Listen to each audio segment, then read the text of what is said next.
کیا ہے تو نے متاع غرور کا سودا، فریب سود و زیاں لا الہ الا اللہ۔ متاع کہتے ہیں دولت کو، اور غرور کہتے ہیں تکبر کو۔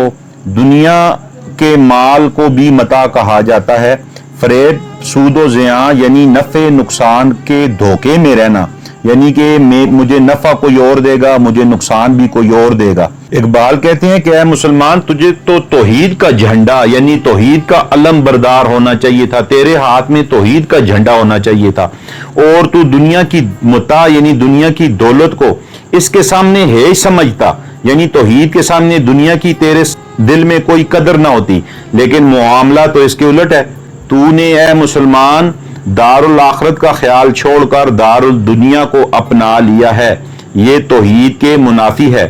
توحید تو یہ ہے کہ خدا اور خدا طلبی کے مقابلے میں ہر چیز کو چھوڑ دیا جائے، لیکن تو نے دنیا کے نفع اور دنیا کے نقصان کو سامنے رکھا اور باقی چیزوں کو پس پش ڈال دیا، اور یہی تیرا وہ فریب ہے۔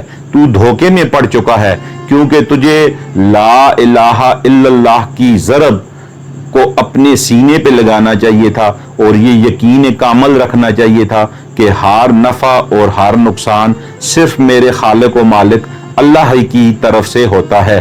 لیکن افسوس کہ تو نے یہ سب کچھ کرنا چھوڑ دیا۔